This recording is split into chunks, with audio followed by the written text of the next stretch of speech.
Hi friends, இன்றைக்கி எப்படி சுண்டக்காய் குழம்பு வைக்கலான்னு பார்க்கலாம் வாங்க. அதுக்கு தேவையான பொருட்கள்: மிளகு, சீரகம், வெந்தயம், கடலைப்பருப்பு, 2 காஞ்ச மிளகா. இது எல்லாத்தையும் ஒரு பேனில் போட்டு நல்லா வதக்கி விட்டுக்குங்க. நல்லா ப்ரௌனிஷாக கொஞ்சம் ஆற வரைக்கும் நல்லா வதக்கிட்டு, அதுக்கப்புறம் தனியாக நம்ம ஒரு மிக்சிங் பவுலில் அதை தனியாக எடுத்து வச்சுக்கலாம். அதுக்கப்புறம் பார்த்திங்கன்னா, ஒரு வானலில் 4 ஸ்பூன் எண்ணெய் விட்டு நல்லா எண்ணெய் காயணும் ஃப்ரெண்ட்ஸ். நல்லா காஞ்ச பிறகு வடகம் கொஞ்சம் போட்டுக்கோங்க. வடகம் போட்டுட்டு வெங்காயம், சின்ன வெங்காயம் இருக்குல்ல, அதை நல்லா பொடி பண்ணி வச்சுருக்கேன். வெங்காயம், பூண்டு இது எல்லாமே நசுக்கி போட்டு அது கூட நல்லா வதக்கி விட்டுக்கோங்க. நல்லா பொன்னிறமாக நல்லா ப்ரௌனிஷ் ஆகிற வரைக்கும் வதக்கி விட்டுக்கோங்க. அப்புறம் சுண்டக்காய் வத்தல் இருக்குல்ல, அதுவும் நசுக்கி வச்சுருக்கேன். அதுவும் இது கூட ஆட் பண்ணி நல்லா வதக்கிக்கோங்க. நல்லா ப்ரௌனிஷ் கலரில் வர வரைக்கும் நல்லா வதக்கிட்டு, அது கூட கருவேப்பிலை, கொத்தமல்லி இதுவும் அது கூட போட்டுக்கோங்க.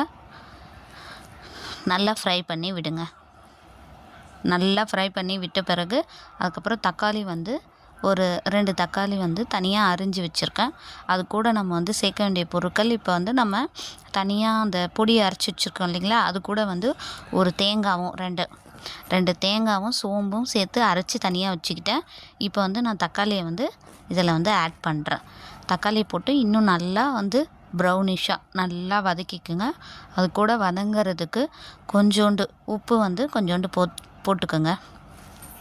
உப்பு போட்டு வதக்கிக்குங்க. நல்லா உப்பு போட்டு வதக்கிட்டு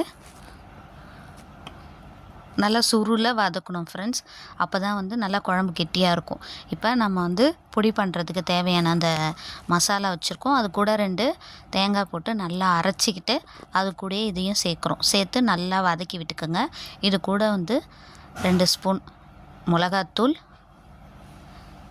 1 ஸ்பூன் பட்டை மிளகாத்தூள் இதுவும் போட்டு நல்லா வதக்கிக்குங்க. நல்லா மிக்ஸ் பண்ணி விடுங்க. நல்லா மிக்ஸ் பண்ணி விட்டுட்டு அந்த பச்சை வாசனை போகிற வரைக்கும் நல்லா கிண்டி விடுங்க. அதை கிண்டி விட்டுட்டு தனியாக நான் ஒரு நெல்லிக்காய் அளவுக்கு புளி தண்ணி எடுத்து வச்சுருக்கேன். அதை இது கூட ஆட் பண்ணுறோம். அடுத்தது புளி தண்ணியை ஊற்றிட்டு